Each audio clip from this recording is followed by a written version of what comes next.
Puji Tuhan, silakan duduk Bapak Ibu. Terima kasih. Thank you untuk tim worship leader.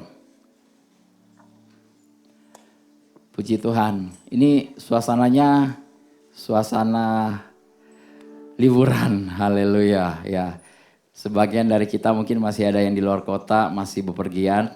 Tetapi seberapa banyak kita yang di sini, kita hari ini kita siapkan hati kita ya. Kita tahu hati kita ini adalah tanah hati yang baik. Siap untuk ditabur benih kebenaran. Amin.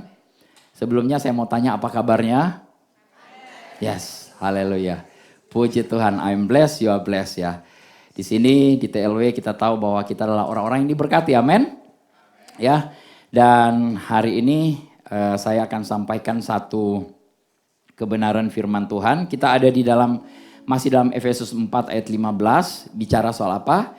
Dengan teguh berpegang kepada kebenaran atau speaking the truth in love ya. Hari ini kita tetap akan membicarakan tentang kebenaran dan diberitakan di dalam kasih.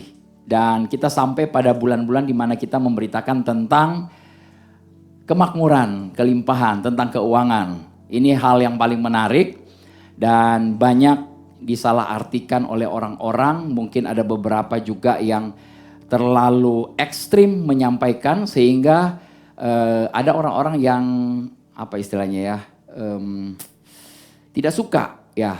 Kalau bilang sebut prosperity, kemakmuran, orang-orang akan berpikir wah ini pendetanya pendeta aliran prosperity, aliran kemakmuran. Padahal ini bukan aliran A, aliran B, tetapi ini adalah kebenaran firman Tuhan. Amin. Ya, kita makmur, kita sehat, kita diberkati, kita diselamatkan, itu adalah satu kebenaran. Amin. Ya. Dari kemarin saya cari judul yang pas untuk apa yang saya bisa sampaikan hari ini. Karena kalau saya pakai kata prosperity lagi, orang-orang akan bilang, wah ini apa lagi nih Pak Dolfi tentang kemakmuran. Jadi saya ambil satu judul di sini, From Scarcity to Overflow. Ini artinya scarcity itu adalah dari kekurangan atau kelangkaan. Dari kelangkaan kepada sesuatu yang abundant, sesuatu yang kelimpahan, overflow. Ya, puji Tuhan. Ya, ini ayat yang pertamanya tadi, Efesus 4 ayat 5. Tetapi dengan teguh berpegang kepada kebenaran dalam kasih, kita bertumbuh di dalam segala hal ke arah Dia. Ke arah siapa? Ke arah Kristus yang adalah kepala. Bahasa Inggrisnya agak berbeda sedikit. Dia berkata bahwa speaking the truth in love may grow up in all things into Him who, ini kepotong, mungkin agak ke bawah sedikit. Ayatnya kepotong ya. Who is the head? Christ ya, puji Tuhan. Oke, Bapak Ibu semua ini mengenai kelangkaan, kelimpahan itu mulai dari pola pikir. Amin. Ya, saya suka sekali kemarin Pak Iwan sudah sampaikan tentang kemiskinan itu mulai dari mental, mulai dari pikiran kita. Ya, miskin itu bukan berarti tidak punya uang. Ada orang-orang yang punya uang tetapi punya mental miskin. Ya. Nah, jadi scarcity di sini berbicara soal ada orang yang berpikir selalu langka, kurang. Ya, ingat waktu kemarin COVID kita mengalami beberapa hal langka. Masker langka, benar. Orang berebut kemana-mana beli masker, habis di mana-mana. Dan saya bingung kalau di sini kita kehabisan masker, di luar negeri mereka kehabisan kertas toilet, tissue paper. Ya, ada yang dengar tahu beritanya ya? Di Amerika, di Australia mereka berebut untuk beli toilet paper, tisu untuk buat ke toilet. saya bingung, saya pikir apa yang mereka perebutkan gitu ya. Jadi di mall, di supermarket semua kosong, rak-raknya kosong. Kertas tisu jadi satu barang yang langka sekali. Sebenarnya saya berpikir kenapa ya mereka ya? Oh, karena mereka mungkin tidak seperti di Indonesia. Di Indonesia itu pakai bidet ya, pakai semprot-semprot ya, gitu ya, pakai air gitu. Kalau di sana nggak pakai air, mereka semua pakai. Kalau saudara pergi ke luar negeri, itu semua pakai tisu gitu loh. Ya, kita akan bilang, ih gimana gitu ya. Tetapi ya begitulah kebiasaan mereka gitu ya. Oke, nah, saya cuma berpikir kenapa nggak pakai air saja gitu. Tetapi itulah. Nah, mereka punya pola pikir Dan langsung orang-orang panik. Ada satu istilah kemarin namanya panic buying. Ya, semua berebut untuk membeli sesuatu. Karena apa? Karena langka. Berpikirnya langka. Ada ibu-ibu yang kemarin langka dengan minyak goreng. Ya, berebut minyak goreng. Padahal segala sesuatu sih nggak perlu digoreng ya. Ya, saya senang sekali Pak Iwan bilang rebus aja. Nggak perlu digoreng-goreng. Ya, tapi ada banyak ya orang melakukan panic buying itu sebenarnya dasarnya karena apa? Karena ada ketakutan di dalamnya. Kelangkaan itu dari pola pikir, dia takut dan mereka tidak bisa mengontrol pikiran mereka. Sehingga ketakutan itu kemudian sesuatu yang menyebar. Ya, kita tahu ketakutan itu juga contagious ya. Artinya contagious itu menular. Menular. Kalau ada satu yang takut, ketakutan itu bisa menular ke yang lain. Ya. Jadi sebaliknya kalau ada orang-orang yang beriman, iman itu juga contagious. Amin. Ya, iman itu juga menular. Makanya kita harus ada di lingkungan, di komunitas orang-orang yang beriman. Amin. Kalau saudara ada di satu komunitas yang dimana itu serba langka, serba takut, cepat-cepat lari keluar dari komunitas itu. Cepat-cepat datang ke TLW. Haleluya. Ya, karena di sini semua orang-orang yang penuh dengan iman. Amin. Haleluya. Boleh colek kiri kanan, kamu orang penuh iman. Amin. Puji Tuhan. Haleluya. Ya. Oke, nah hari ini kita mau, karena kelangkaan-kelangkaan itu ada beberapa orang mengambil keuntungan dalam hal itu ya. Tapi kita tidak mau bicara itu lebih panjang. Saya mau bawa Bapak Ibu untuk kita belajar sama-sama di dalam 2 Korintus pasal 9. Saudara kalau mau belajar tentang hal, hari ini saya akan bicara soal memberi ya, lebih banyak kepada memberi. Ini suaranya boleh ekonya boleh dikecilin sedikit. Kevin, ya kecilin dikit ininya ekonya. Ya, thank you.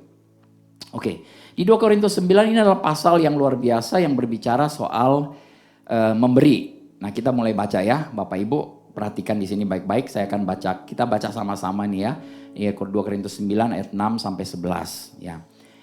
Firman Tuhan ini berkata begini, "Camkanlah ini, orang yang menabur sedikit akan menuai sedikit juga. Dan orang yang menabur banyak akan menuai banyak juga." Ayat 7, "Hendaklah masing-masing memberikan menurut kerelaan hatinya, jangan dengan sedih hati atau karena paksaan. Sebab Allah mengasihi orang yang memberi dengan sukacita." Amin. Ayat berikutnya, ayat 8. "Dan Allah sanggup melimpahkan segala kasih karunia kepada kamu, supaya kamu senantiasa berkecukupan di dalam segala sesuatu dan malah berkelebihan di dalam berbagai kebajikan." Boleh sebut berkelebihan. Berkelebihan. Amin. "Seperti ada tertulis, ia membagi-bagikan, ia memberikan kepada orang miskin, kebenarannya tetap untuk selamanya." Baru ayat yang berikut, "Ia yang menyediakan benih bagi penabur dan roti untuk dimakan. Ia juga yang akan menyediakan benih bagi kamu dan melipat gandakannya dan menumbuhkan buah-buah kebenaranmu. Kamu akan diperkaya dalam segala macam kemurahan hati yang membagikan syukur kepada Allah oleh karena kami." Amin. Ya. Nah, ayat ini ada prinsip tabur tuai. Ada prinsip memberi, ya. Kalau kita balik sedikit, ayat ini kan dimulai dengan orang yang menabur sedikit dan akan menuai sedikit, orang yang menabur banyak akan menuai banyak. Kemudian dia pindah tentang memberi. Ya, jadi perhatikan di sini menabur dan memberi itu dua hal yang sejalan. Ya, orang yang menabur sedikit atau orang yang memberi sedikit akan mendapat sedikit. Orang yang menabur banyak akan menerima yang banyak. Ya, jadi ada banyak orang yang ingin makmur, tapi sangat sayang hanya sedikit yang mau memberi. Padahal kunci kemakmuran itu ada di mana? Ada di mana Bapak Ibu? Kok sedikit sekali suaranya? Kunci kemakmuran itu ada di Memberi, ya. Haleluya. Ya. Ini di sini Paulus sementara mengencourage atau dia akan mendorong, memotivasi orang-orang di Korintus untuk memberi kepada orang-orang yang ada di Yerusalem yang sementara kesulitan keuangan. Jadi dia mengadakan satu pengumpulan dana untuk membantu orang-orang kudus atau orang-orang yang ada di Yerusalem, anak Tuhan juga yang ada di Yerusalem yang sementara kekurangan, ya. Dan jemaat Korintus ini sudah mengatakan mereka ingin membantu orang-orang percaya yang miskin di Yerusalem, tapi mereka belum melakukannya. Makanya itu penting bagi kita di sini untuk saling membantu satu dengan yang lain, khususnya teman-teman kita seiman. Amin. Ada amin Bapak Ibu? Kalau saya bilang amin, saudara percaya? Mungkin di sini masih digest dulu. Oh ya, di loading dulu. Baru oke, amin. Ya, oke ya. Ya, kita cepat ya. Oke. Nah, Paulus di sini menekankan bahwa memberi adalah ungkapan atau ekspresi kasih. Amin. Dan kesempatan untuk berpartisipasi dalam pelayanan Kristus. Ya. Ini saya maju dikit ya. Ya, tadi ini saya sudah bilang banyak orang ingin memakmur, tapi sedikit yang mau memberi. Ya, memberi adalah ungkapan atau ekspresi kasih dan kesempatan untuk ikut berpartisipasi dalam pelayanan Kristus, ya. Ini ya. Dan yang paling penting adalah motivasi untuk memberi. Memberinya dengan apa? Gembira, dengan sukacita, dan dengan murah hati. Ada dua hal, gembira, sukacita, dan murah hati. Kalau salah satunya gimana? Memberi sukacita tapi dengan pelit hati. Atau memberi dengan tidak sukacita tapi murah hati. Ya dua-duanya nggak nyambung. Ada dua conditional di sini, memberi dengan gembira dan dengan murah hati. Oke, ini motivasi kita harus ingat sama-sama ya. Ini motivasinya. Nah, ada banyak ayat di dalam firman Tuhan mengenai hal memberi. Memberi dan memberi atau menabur benih ya. Ada beberapa ayat yang saya sampaikan di sini, Bapak Ibu perhatikan aja, lihat baik-baik, ingat baik-baik. Ayatnya ini seringkali mungkin diomongan, seringkali juga kita sudah pernah membacanya ya. Di sini dalam Amsal 11 ayat 24 berkata begini, ada yang menyebar harta tetapi bertambah kaya, ada yang menghemat secara luar biasa namun selalu berkekurangan. Nah loh, kalau begitu Pak Dolfi bagaimana dong? Ada peribahasa bilang hemat katanya pangkal kaya. Ya nggak sesuai. Firman Tuhan malah bilang ada yang menghemat secara luar biasa namun berkekurangan. Ya, kita tahu ada hikmat bekerja dalam hal ini. Amsal bicara banyak sekali soal hikmat ya. Jadi ada orang yang menyebar harta. Ada orang yang selalu memberi dan memberi. Punya hati yang generous ya. Tapi kelihatannya gak pernah kekurangan. Siapakah dia? Bapak Ibu sekalian. Amin. Haleluya. Jangan lihat kiri kanan. Ya ini saya, puji Tuhan. Saya adalah orang yang generous. Saya adalah orang yang pemberi dengan sukacita. Amin. Ya. Ada yang menyebar harta. Tapi gak pernah kekurangan ya. Ya, malah bertambah kaya. Amin. Haleluya dari sebelah sini. Dari sebelah sini. Amin. Puji Tuhan ya. Ya, di 2 Korintus 9 ayat 10 berkata begini, ia yang menyediakan benih bagi penabur dan roti untuk dimakan. Ia juga yang akan menyediakan benih bagi kamu dan melipat gandakannya dan menumbuhkan buah-buah kebenaran. Saudara, ada yang bilang begini ke saya, Pak Dolfi saya sementara lagi dalam kekurangan, lagi dalam kesulitan keuangan. Bagaimana saya bisa memberi? Saya tanya kepada dia, kamu masih bisa makan kan? Masih. Berarti kamu masih punya uang. Kecuali kamu sudah gak bisa makan, kamu gak punya uang. Tetapi tidak mungkin. Kita semua diberi benih dan diberi roti. Ya, saudara tahu kalau saudara diberi sejumlah uang, saudara harus tahu mana yang benih, mana yang roti. Mana yang bagian untuk kita memberi dan mana yang bagian untuk kita bisa makan. caranya gimana? Kita bisa membedakan bagaimana? Benih. Benih kalau saudara makan enak gak? Benih. Benih apa aja? Menurut penelitian kalau saudara punya apel, ada bijinya di dalam kan, benihnya ya. Kalau saudara makan 10 biji apel, itu jadi racun. Itu racun arsenik. Ya, jadi kalau saudara mau bunuh orang gampang. Kasih makan aja benih apel. Sorry ya, ini saya nggak mengajar saudara untuk untuk meracunin orang. Tapi benar itu penelitian. Jadi nggak enak. Ya, jadi saudara akan tahu dan tahu bahwa ini sebenarnya nggak enak untuk saya makan. Ini harusnya untuk saya tabur, untuk saya berikan.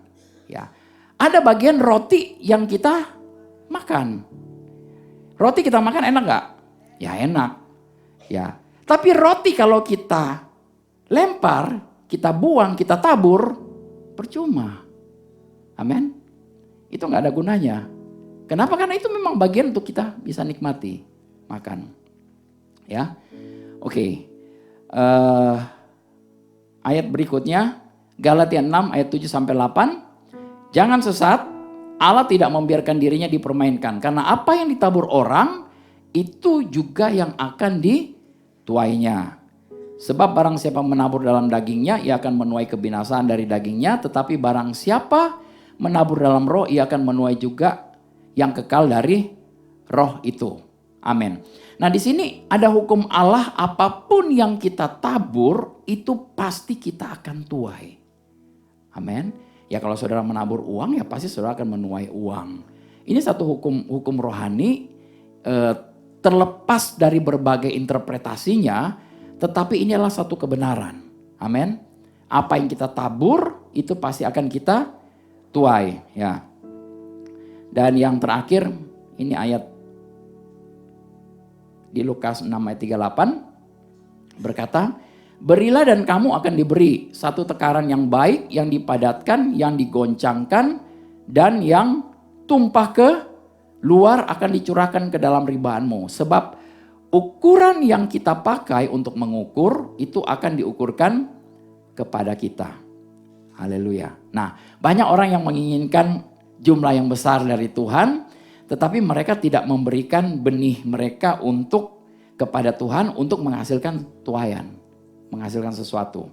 Ya, ini pasti tidak berhasil. Saya selalu katakan hanya petani gila yang mau menuai, tapi dia tidak pernah nabur, dia tidak pernah menanam. Betul? Ya. Oke. Jadi sama seperti petani yang mengharapkan panen, tapi dia nggak pernah. Dia lihat tetangganya sebelah sudah mulai manen, sudah mulai menabur, dia bilang udah tunggu biarin aja sampai nanti musimnya mau menuai. Terus dia bilang saya juga baru sekarang mau menabur, besok saya akan tuai. Ya nggak bisa begitu. Ya. Ada satu periode, ada masa di mana sesuatu yang ditabur itu pasti akan bertumbuh dan kemudian itu yang akan kita tuai, ya. Oke. Jadi tadi disebut ada benih dan ada roti. Jadi kita tahu bahwa ada beberapa benih yang harus ditabur dan ada juga yang bagian untuk bisa kita makan. Amin ya. Oke, nah kita mulai dari ayat 2 Korintus 9 ayat 6 ini ya. Oke, di sini dikatakan, camkanlah ini atau perhatikan ini baik-baik. Orang yang menabur sedikit akan menuai sedikit juga, dan orang yang menabur banyak akan menuai banyak juga. Nah, kata sedikit di sini saya tulis di sini, ini berasal dari bahasa Yunani. Saya nggak tulis ya. Itu katanya paidomenos. Itu kalau bahasa Inggris bilang sparingly, ya. Whoever sows sparingly. Jadi siapa yang menabur sedikit dalam bahasa Indonesia ya. Ini sebenarnya bahasa yang sopan.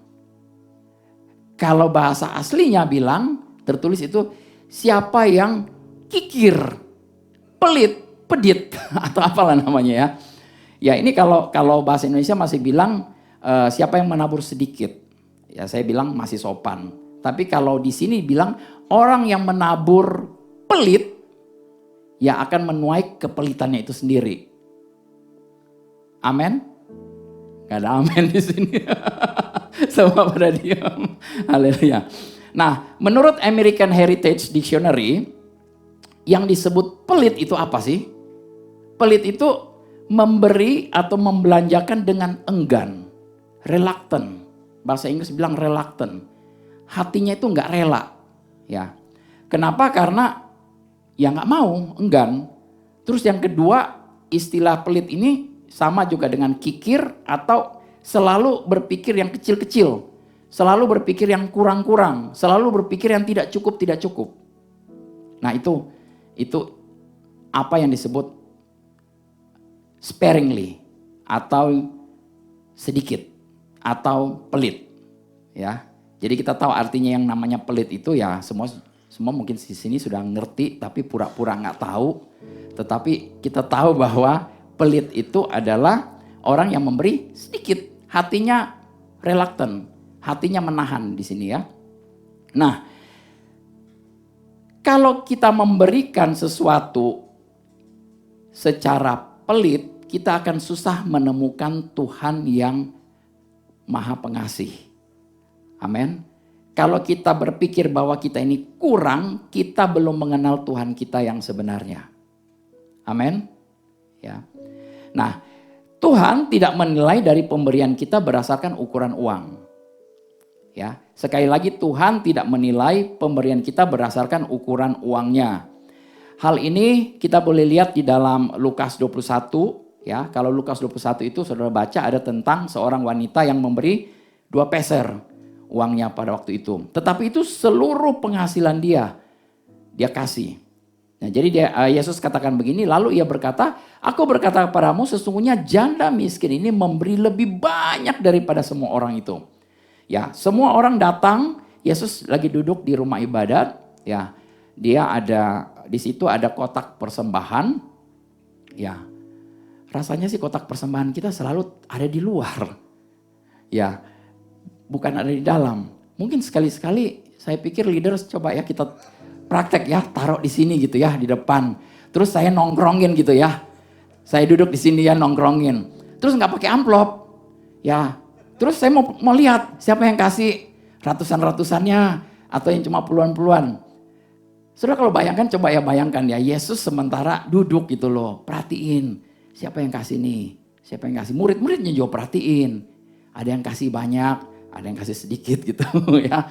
Ya, nggak kayak zaman sekarang semua dalam amplop tertutup. Nggak tahu yang ada goceng atau goban yang di dalam. Tapi waktu itu ketika Yesus sementara perhatikan, Yesus bilang banyak orang kaya memberi banyak, mereka memberi banyak. Tetapi janda ini cuma beri 2 peser. 2 peser itu adalah ukuran gaji sehari kalau nggak salah ya. Jadi dia kalau sehari gaji mungkin sekarang UMR sekitar 150 ribu, berarti 150 ribu uang yang dia kasih. Buat orang-orang lain 150 ribu cuma sekali nonton, ya sama beli popcorn, bener? Tetapi buat orang yang punya penghasilan 150 ribu satu hari itu sangat besar. Dan dia berikan. Nah, Yesus katakan begini, aku berkata padamu sesungguhnya janda miskin ini memberi lebih banyak daripada semua orang itu. Nah, jadi kisah singkat tentang 2 peser janda ini menggambarkan ini beberapa kebenaran yang sangat dalam ya. Jadi pertama-tama Tuhan tidak menilai jumlah pemberian orang dari berapa banyak yang mereka bisa berikan, tetapi dari berapa banyak yang sisa setelah mereka berikan. Ya, istilahnya kalau misalnya seseorang bilioner memberikan 1 miliar, ya nggak ada artinya buat dia. Betul? Sama aja mungkin kalau kita yang biasa-biasa kita kasih ya 1.000 perak, 500 perak gitu. Ya. Tetapi kalau seorang yang betul-betul punya 1 miliar dia kasih, ya dia cuma hanya punya 1 miliar dia kasih, ya itu sesuatu yang luar biasa. Amin. Ya. Nah, tapi orang-orang cenderung membandingkan diri mereka dengan diri orang lain. Membandingkan pemberian si A dengan pemberian si B. Ya. Saya pernah pergi ke satu gereja yang cukup besar saya nggak usah sebutlah namanya ya. Pada saat itu ketika ditantang, siapa yang mau memberi nih untuk pembangunan? Mereka mau bangun satu gedung gereja ya. Ada satu ibu-ibu ya. Dia duduk di samping saya. Terus itu kan dikasih kertas, suruh nyatat gitu ya. Yang mau memberi itu walaupun tidak punya uang, boleh ditulis dulu gitu loh. Nanti panitia akan hubungin, dikasih nomor HP-nya. Bagaimana nanti cara transfernya gitu loh. Nah, dia tulis di sini. Sebelum dia tulis, dia ngintip dulu sebelah. Berapa yang sebelah mau kasih ya? Terus dia colek ke temennya. Berapa yang mau kasih? Yang temennya gak mau kasih lihat gitu loh. Dia paksa-paksa. Dia lihat, oh 5 juta. Wah, kamu kasih 5 juta. Aku harus kasih 15 juta. Gitu loh. Tapi dia lihat lagi temennya sebelah. Kamu kasih berapa? 20 juta. Kalau gitu 25 juta. Jadi adu-adu gede gitu loh. Nah, ini sesuatu yang gak benar. Ya, kemudian hanya memberi karena apa? Nafsu. Ya, karena hanya adu-adu aja, mau adu besar. Ya, membandingkan diri mereka dengan diri mereka sendiri itu dikatakan adalah bodoh. Ya, ini di 2 Korintus ayat 12. Bukan saya yang ngomong ya, tapi firman Tuhan yang bilang. Ya, mereka mengukur dirinya dengan ukuran mereka sendiri dan membandingkan diri mereka sendiri. Alangkah bodohnya mereka. Nah, Tuhan tidak menilai pemberian orang berdasarkan apa yang dapat dilakukan orang tersebut ya. Tetapi dia menilai pemberian orang tersebut dari apa yang bisa mereka berikan. Jadi bukan dari apa yang saudara tidak punya, tetapi dari sesuatu yang saudara punya dulu. Ya, beberapa teman dulu mereka bilang, wah ada mau memberi sesuatu. Apalagi kepada gereja, apalagi kepada satu pelayanan gitu ya. Mereka berlomba-lomba memberi, tapi ngapain? Minjem dulu. Minjem di luar untuk memberi. Supaya orang bisa lihat, oh dia memberi besar. Ini juga sesuatu yang gak benar. Ya. Di 2 Korintus 8 ayat 12 berkata begini. Sebab jika kamu rela untuk memberi, maka pemberianmu akan diterima. Kalau pemberianmu itu berdasarkan apa yang ada padamu. Bukan berdasarkan apa yang tidak ada padamu. Ya. Nah, di sini Tuhan betul-betul memperhatikan hati dari si pemberi lebih daripada pemberiannya tersebut. Amin. Yang lebih Tuhan perhatikan adalah hatinya si pemberi, motivasi hati kita memberi. Tadi memberi dengan sukacita, memberi dengan kerelaan hati, dan memberi dengan murah hati, dengan generous ya. Nah, karena apa? Karena sekalipun kita beri segala macam hal, kalau tanpa ada motivasi yang benar, itu ya percuma. Ya. Di mana ayatnya? Di 1 Korintus 13 ayat 3. Ya. 1 Korintus 13 ayat 3 berkata begini. Sorry, saya nggak tulis di sini ya. Dan sekalipun aku membagi-bagikan segala sesuatu yang ada padaku, bahkan menyerahkan tubuhku untuk dibakar, tetapi jika aku tidak mempunyai kasih, sedikit pun tidak ada faedahnya bagiku. Amin. Jadi saudara punya motivasi juga, salah satunya adalah memberi karena kita sudah tahu bahwa kita sudah diberi oleh Tuhan, sudah dikasihi, kita mengasihi Dia, dan kita bisa memberi. Amin. Jadi Tuhan menimbang pemberinya lebih daripada pemberiannya. Ya, ketika kita ada di hadapan Tuhan, Tuhan melihat hati kita, bukan cuma hati kita yang Dia lihat, dompet kita juga Dia lihat, rekening kita Dia tahu semua. Amin. Ya. Dan ketika kita mau memberikan, kita memberi dengan penuh sukacita. Haleluya. Ya. Tuhan menilai pemberian kita berdasarkan persentase yang kita berikan dan sikap pemberiannya. Ya. Oke. Nah, ada 4 hal yang terjadi saat orang percaya memberi. Ada 4 hal yang terjadi saat orang percaya memberi. Yang pertama-tama adalah ketulusan dan bukti kasih ditunjukkan. Jadi ketika saudara memberi, saudara orang percaya bukan? Amin. Ya, ketika saudara mulai memberi, itu ada ketulusan dan bukti dari kasih saudara itu bisa ditunjukkan, bisa diperlihatkan. Di sini 2 Korintus 8 ayat 3-5 berkata begini, aku bersaksi bahwa mereka telah memberikan menurut kemampuan mereka, bahkan melampaui kemampuan mereka. Ya. Dengan kerelaan sendiri mereka meminta dan mendesak kepada kami, supaya mereka juga beroleh kasih karunia untuk mengambil bagian dalam pelayanan kepada orang-orang kudus. Ayat yang kelima, mereka memberikan lebih banyak daripada yang kami harapkan. Mereka memberikan diri mereka pertama-tama kepada Allah, kemudian oleh karena kehendak Allah juga kepada kami. Lanjut ayat 8, Aku mengatakan hal ini bukan sebagai perintah, melainkan dengan menunjukkan usaha orang-orang lain untuk membantu. Aku mau menguji keikhlasan kasih kamu. Haleluya. Ya. Oke, yang berikut di 2 Korintus 8 ayat 24 berkata, karena itu tunjukkanlah kepada mereka di hadapan jemaat-jemaat bukti kasihmu dan bukti kebanggaanku atas kamu. Saudara, ketika saudara mengasihi seseorang, saudara perlu beri sesuatu. Amin. Diam sekali di sini ya. Kalau saudara cuma bilang, aku mengasihimu, aku mencintaimu, aku mendoakan engkau deh. Ya sudah, pergilah engkau dalam keadaan lapar, dalam keadaan telanjang, dalam keadaan yang gak punya apa-apa. Ya sudah, semoga harimu berbahagia ya. Puji Tuhan. Tuhan baik ya. Terus saudara langsung pergi. Apa yang terjadi? Orang itu akan bilang begini, ini orang munafik ini dia. Ya, haleluya. Ya, jadi ketika kita tahu bahwa kita mengasihi seseorang, itu akan terekspresi dengan sesuatu yang kita berikan. Ya, oke. Nah, apa yang terjadi ketika orang percaya memberi? Yang kedua, ya, orang percaya itu menerima berkat. Berkat apa yang diterima? Nah, beberapa waktu yang lalu saya sudah sampaikan berkat itu bukanlah benda-benda atau uang atau kekayaan, enggak ya.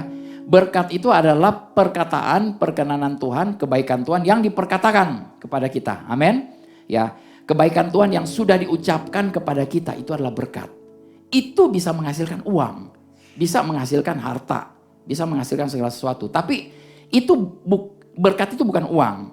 Kenapa saya selalu bilang begini? Karena ada orang-orang yang ketika kehilangan uang, ketika kehilangan benda-bendanya, ketika kehilangan motornya mungkin dicuri atau apalah yang hilang dari hidupnya, kemudian dia merasa dia tidak diberkati. Tidak. Saudara tetap diberkati. Walaupun saudara kehilangan uang, saudara kehilangan apapun, saudara orang-orang yang diberkati. Amin. Amin ya. Jadi jangan sangkut pautkan segala sesuatu. Uang itu kalau itu dengan berkat gitu, ya. Saya paling lucu kalau dengar orang bilang, wah dapat kangtau nih, wah saya baru diberkati nih. Maksudnya kamu baru merasa diberkati sekarang, ketika kamu dapat uang 100 juta atau 200 juta. Bener ya, sering kali kita ngomong seperti itu ya. Ketika kita dapat uang aja, misalnya ada orang transfer ke kita gitu loh, wah terima kasih loh. Saya benar-benar diberkati. No. Saudara mau ditransfer nggak ditransfer, saudara orang-orang yang diberkati, amin. Ya. Dan itu yang akan kemudian termanifestasi dalam hidupmu. Ya. Nah, yang kedua ketika saudara memberi, saudara orang percaya itu menerima berkat. Nah, berkatnya apa? Di Kisah Rasul 20 ayat 35 berkata begini. Dalam segala sesuatu telah kuberikan contoh kepada kamu bahwa dengan bekerja demikian kita harus membantu orang-orang yang lemah dan harus mengingat perkataan Tuhan Yesus. Sebab ia sendiri telah mengatakan adalah lebih berbahagia memberi daripada menerima. Berkatnya apa? Berkatnya berbahagia. Amin. Saudara, orang-orang yang berbahagia ketika saudara memberi. Lebih berbahagia kita yang memberi daripada kita yang menerima. Amin. Kalau saudara mau berbahagia, jadilah generous giver. Jadilah pemberi-pemberi yang generous. Saudara akan merasakan bahwa waduh, bahagia itu sukacitanya luar biasa. Amin ya. Oke. Yang ketiga, apa yang terjadi ketika orang Kristen, orang percaya itu mulai memberi, ya. Ketiga adalah kebutuhan orang lain terpenuhi. Khususnya orang-orang teman-teman kita seiman. Ya. Di dalam 2 Korintus 8 ayat 14 berkata begini, maka hendaklah sekarang ini kelebihan kamu mencukupkan kekurangan mereka. Agar kelebihan mereka kemudian mencukupkan kekurangan kamu. Supaya ada keseimbangan. Puji Tuhan. Ya. Ayat berikut di 2 Korintus 9 ayat 12 berkata, sebab pelayanan kasih yang berisi pemberian ini bukan hanya mencukupkan keperluan-keperluan orang kudus, tetapi juga melimpahkan ucapan syukur kepada Allah. Haleluya. Ya. Jadi ketika kita mulai memberi, itu ada sesuatu, pasti ada ucapan syukur dari orang yang menerimanya. Ya. Yang keempat, pemberian kita, ya yang tadi ini, menghasilkan ucapan syukur dan pujian kepada Allah. Ya. Jadi ada 4 hal terjadi saat orang percaya memberi. Pertama ada ketulusan dan kasih yang ditunjukkan. Ya, ada orang percaya itu menerima berkat, berbahagia. Ya, kebutuhan orang lain dipenuhi dan kemudian ada ucapan syukur, pujian kepada Allah. Haleluya. Ya. Nah, memberi kepada Tuhan, ya dalam tanda petik ya, memberi kepada Tuhan ini sebenarnya melibatkan memberi kepada orang lain. Amin. Karena Tuhan tidak perlu uang saudara. Betul? Apakah Tuhan perlu uang saudara? Enggak. Kalau kita bilang, aku berikan uangku kepadamu Tuhan. No. Yang saudara berikan hatimu, uangmu itu untuk nanti buat pekerjaan-pekerjaan Tuhan yang ada di bumi ini. Ya. Tuhan tidak butuh uangmu. Ya, Tuhan hanya perlu lihat motivasi hatimu. Oke. Jadi memberi kepada Tuhan ini tadi ya, yang melibatkan memberi kepada orang lain adalah benih rohani yang tidak boleh dianggap sebagai membuang sesuatu atau sebagai sesuatu yang sia-sia. Ya. Jadi saudara perhatikan baik-baik di sini, memberikan kepada Tuhan ini melibatkan pemberian kita kepada orang lain, itu adalah satu benih rohani yang tidak boleh dipandang sebagai membuang sesuatu atau sesuatu yang sia-sia. Ini adalah sesuatu yang luar biasa. Di Matius 25 ayat 40 firman Tuhan berkata begini. Dan raja itu menjawab mereka, aku berkata kepadamu sesungguhnya segala sesuatu yang kamu lakukan untuk salah seorang dari saudaraku yang paling hina ini, salah satu yang kita berikan kepada seorang yang mungkin berkekurangan, yang miskin, kamu telah melakukannya untuk siapa? Untuk Tuhan, untuk Yesus. Nah kemudian di Ibrani 6 ayat 10 berkata, sebab Allah bukan tidak adil sehingga ia lupakan pekerjaanmu dan kasihmu yang kamu tunjukkan terhadap namanya oleh pelayanan kamu kepada orang-orang kudus yang masih kamu lakukan sampai sekarang. Haleluya. Jadi ini sesuatu yang tidak sia-sia. Ini adalah investasi rohani yang menghasilkan baik dalam kehidupan sekarang maupun kehidupan yang masa yang akan datang. Amin. Ya, ini adalah investasi yang luar biasa. Oke, ini kecepatan ya. Ya, ini Markus 10 ayat 30.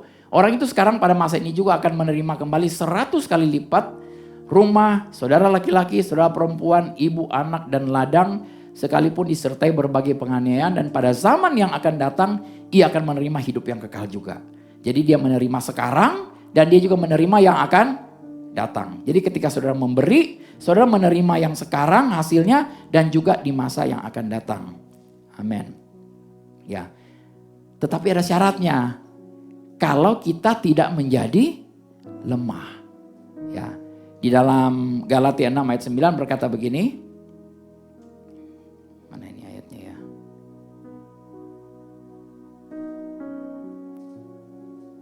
Galatia 6 ayat 9 berkata, janganlah kita jemu-jemu berbuat baik karena apabila sudah datang waktunya, kita akan menuai jika kita tidak menjadi lemah. Haleluya. Nah, sebentar ya. Yesus banyak berbicara soal tentang memberi ya. Kita juga bisa mencontoh dari apa yang Yesus lakukan ya.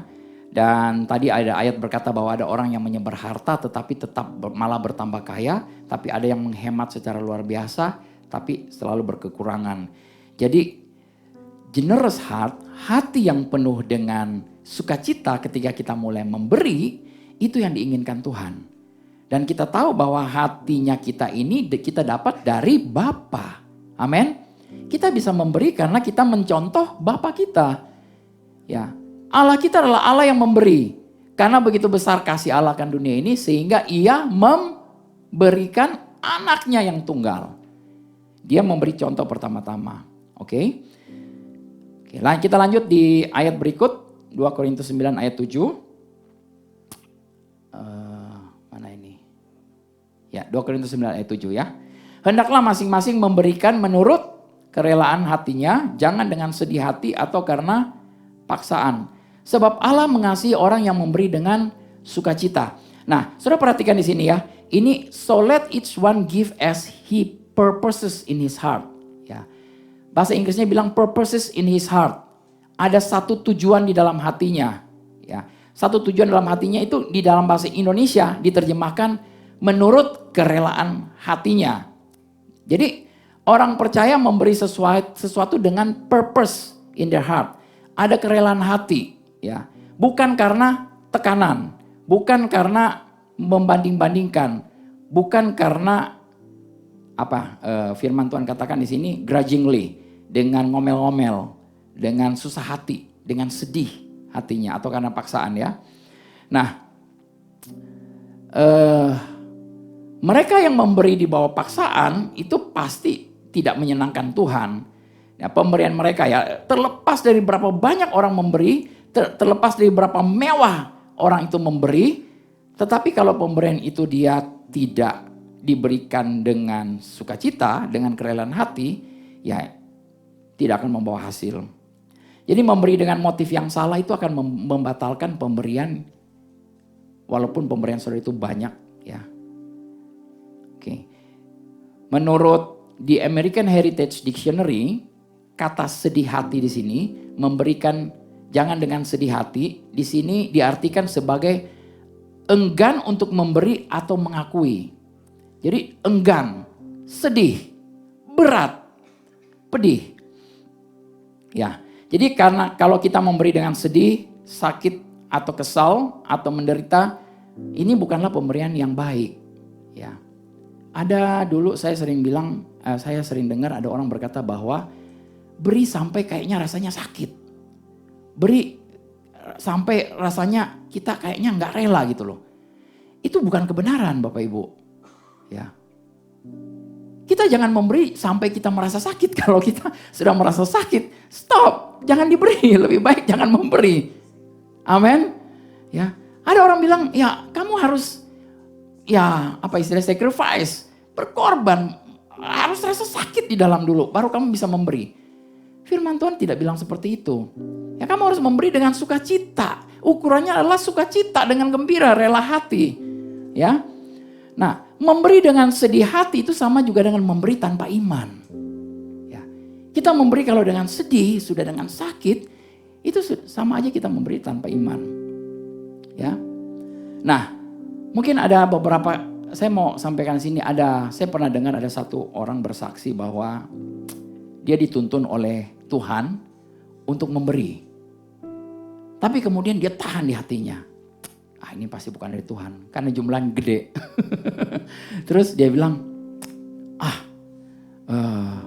tapi kemudian dorongan itu begitu keras. Beri. 2 kali, enggak. Sampai ketiga kali akhirnya didorong oleh Roh Kudus begitu. Dia bilang, oke, dia lakukan itu. Dan kemudian ya puji Tuhan memang terjadi sesuatu hal yang luar biasa gitu ya. Nah tetapi saya mau katakan ya sebenarnya ini bukan satu kesaksian yang baik. Ya. Kenapa? Karena begitu sekali Roh Kudus sudah dorong saudara untuk memberi, lakukan saja. Jangan beradu argumentasi, jangan aduh enggak ini ya. Itu saudara sementara dengan berat hati mau memberi. Ya ada beberapa yang bersaksi seperti itu dan ya ada orang bilang wah luar biasa ya. Orang ini taat. Tetapi bukan ketaatannya sebenarnya yang diperhatikan. Dari kerelaan hatinya. Amin. Jadi kalau Bapak Ibu ada dorongan, begitu dorongan sekali aja Roh Kudus mendorong saudara untuk memberi, ikut saja langsung. Ya. Oke. Nah, sebenarnya ada beberapa tahapan dalam anak-anak Tuhan memberi ya. Sama seperti anak-anak biasanya diajarin untuk memberi, ya kamu beri aja gitu loh ya. Dilatih untuk memberi, kamu gak perlu tahu, gak perlu apa, pokoknya kamu ikut deh. Kalau papa suruh kamu beri, ya udah kamu beri gitu loh. Ya, kalau misalnya seperti itu ya, biasanya anak-anak itu akan oke, ya udah dia ikut. Kemudian apa yang terjadi? Anak-anak itu akan mulai melihat mencontoh. Dan berikut, apa yang terjadi? Bukan dia hanya mencontoh, dia akan melakukan dengan sendirinya, dengan kemauan dia. Nah Bapak Ibu begini, saya mau sampaikan sesuatu nih, ini sesuatu juga yang saya dapat kemarin, puji Tuhan. Seringkali kita bilang kita memberi itu karena tuntunan Roh Kudus, ya, karena ada satu perintah dari Tuhan untuk memberi, seperti itu ya. Nah, saudara coba bayangkan, ketika saya punya anak-anak ya, ketika saya suruh anak-anak saya bilang, ada anak saya Edgar, Bella gitu ya, bilang Edgar, Bella, ngomong dong sama papa, Pa, aku mengasihi kamu gitu loh, aku sayang kamu, seperti itu. Ya, sekali kita ajarkan begitu, dia akan ngomong, ya kita bilang, tolong dong kamu kasih tahu saya, kamu mengasihi saya. Ya dia akan ikut, ya Pa, aku mengasihi papa gitu. Tetapi ketika kemudian hari dia mulai bertumbuh berkembang, dengan keinginan hatinya sendiri, tiba-tiba dia bisa ngomong, Pa, I love you. Tanpa disuruh, tanpa diperintah. Paham gak Bapak Ibu? Ya, ada sesuatu dari keinginan hati gitu loh, langsung. Nah, sama dengan hal memberi ini. Pemberian kita ini kita tidak perlu lagi diperintah. Kita tidak perlu lagi seperti seakan-akan ada satu tuntunan Roh Kudus, ada satu perintah dari dalam untuk memberi. Bukan seperti itu. Ya kalau kita seperti itu, kita masih anak-anak sebenarnya. Masih tunggu perintah, baru kita beri. Tetapi anak-anak Tuhan kita yang sudah dewasa, itu kita mau, kita punya keinginan dan ini menjadi satu habit. Amin. Ya, ini menjadi satu habit, jadi satu kebiasaan. Ya, anak-anak saya datang ke saya langsung, Pak, I love you. Ini jadi satu habit, jadi sesuatu yang sudah biasa gitu loh mereka lakukan. Ya. Jadi kita juga memberi itu sebenarnya menjadi satu habit, satu kebiasaan yang baik. Diam sekali di sini, haleluya. Ya, jadi bukan hanya kita turut perintah, baru kita lakukan, ya. Tiba-tiba kita mendengar dalam hati kita ada dorongan yang besar, kita harus memberi. Bukan seperti itu, ya. Alangkah baiknya ketika kita kita tahu bahwa kita adalah orang-orang yang sudah diberkati, dan orang-orang yang sudah diberkati ini kita mulai memberi, ini menjadi satu habit buat kita. Amin. Kepada siapapun. Ya Bapak Ibu bisa melihat saudara-saudara kita yang mungkin ada yang berkekurangan, ya kita bisa langsung kasih. Memberi. Tanpa mungkin hitung-hitungan. Nah saudara mungkin ya ada yang bilang bahwa ya pakai hikmat dalam hal memberi. Nggak apa-apa kalau saudara mau berpikir ya saudara pakai hikmat. Kalau saudara misalnya ya saudara masih punya kewajiban untuk bayar uang sekolah anak-anak. Untuk bayar uang kontrakan dan lain sebagainya. Terus uang saudara itu saudara ambil untuk beri, ya itu juga nggak benar, ya. Tetapi saudara, saya yang mau sampaikan di sini adalah ketika kita sudah menerima dari Roh Kudus, kita tahu bahwa motivasi hati kita ini adalah karena kita sudah tahu kita sudah diberi, kita sudah diberkati, kita mau memberkati, kita mau memberi, dan ini menjadi satu habit, amin, ya. Nah saya percaya orang-orang di TLW di sini adalah orang-orang yang generous. Ya, Tuhan Allah kita adalah Allah yang sanggup melipat gandakan apa yang kita berikan. Ya, maksudnya begini, bukan apa yang kita berikan terus dilipat gandakan, kemampuan kita untuk memberi itu dilipat gandakan karena kasih karunia Tuhan. Amin. Itu yang saya maksud. Ya, bukan pemberian kita, itu pemberian kita udah pasti akan berlipat kali ganda. Amin. Tetapi sekarang ini kitanya sendiri ketika kita mulai memberi, kita tahu bahwa kasih karunia Tuhan itu begitu besar dan itu dilipat gandakan di dalam kita. Ya, tapi itu perlu belajar. Ketika saudara mulai belajar, mulai memberi sedikit, ya, beri uang 5.000, beri 10.000, ya. Saya belum ngomong tentang kemana kita memberi ya, tetapi ketika saudara mulai belajar untuk mulai memberi, mulai memberkati orang-orang, ya, mulai dari hal-hal yang kecil. Tuhan itu akan melipat gandakan kemampuan di dalam kita itu untuk memberi dan memberi lagi. Amin. Itu maksudnya. Saudara, ketika dulu saya mulai belajar memberi dari apa yang ada pada saya, memang ya 10.000, 20.000, kemudian mulai meningkat. Sekarang ya kalau memberi 10 juta, 15 juta ya mungkin itu sesuatu yang sudah biasa jadinya, terbiasa. Bukan lagi karena aduh berat dan lain sebagainya. Tapi kalau saudara tidak mau melatihnya, ya iman itu seperti otot kan ya. Ya, sama juga dalam hal memberi, kita kan memberi dengan iman. Amin. Ya, jadi kita melatih otot kita itu. Ya latih aja mulai dari hal yang kecil. Segala sesuatu kerajaan Allah berbicara soal hal yang mulai dari hal yang kecil. Ya. Ya, saya tidak akan percaya seseorang bilang begini, Pak Dovi, nanti deh kalau saya dapat 1 miliar saya akan kasih ke sini 100 juta.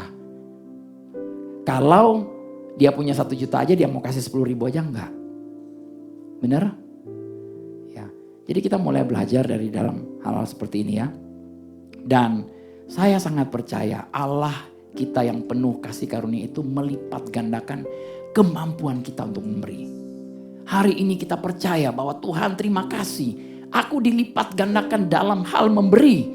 Ya. Dalam hal memberi aku dilipat gandakan. Berlipat-lipat kali ganda, amin. Buka pikiranmu, buka otakmu. Jangan batasi Tuhan. Amin. Kalau Tuhan bilang aku sanggup mencurahkan kasih karuniaku kepada kamu. Supaya kamu berkelimpahan dalam segala hal. Artinya dalam segala hal, dalam hal memberi. Aku berlipat kali ganda. Amin. Kita gak usah pikirin masalah pemberian kitanya. Yang nanti akan menghasilkan berlipat-lipat kali ganda. Itu sudah pasti. Tapi itu yang dulu dibicarakan oleh hamba-hamba Tuhan dan orang-orang yang lain. Tetapi hari ini kita tahu bahwa kitalah. Di dalam kita sudah ada sumber yang luar biasa. Ya. Dan kitalah yang dilipat gandakan. Amin. Dalam hal memberi. Puji Tuhan. Saudara bisa nangkap hari ini. Puji Tuhan. Amin. Saudara bisa menerima hal ini. Amin. Ya. Ya, di ayat yang ke-8. Ya. 2 Korintus 9 ayat 8 berkata begini. Dan Allah sanggup melimpahkan segala kasih karunia kepada kamu. Supaya kamu senantiasa berkecukupan di dalam segala sesuatu. Dan malah berkelebihan di dalam berbagai kebajikan. Amin. Saudara berkelebihan di dalam hal-hal kebajikan. Kebaikan saudara akan dilipat gandakan. Amin. Ketika saudara mulai berbuat baik. Kebaikan saudara itu yang di dalam saudara itu akan berlipat-lipat kali ganda. Ya. Amin.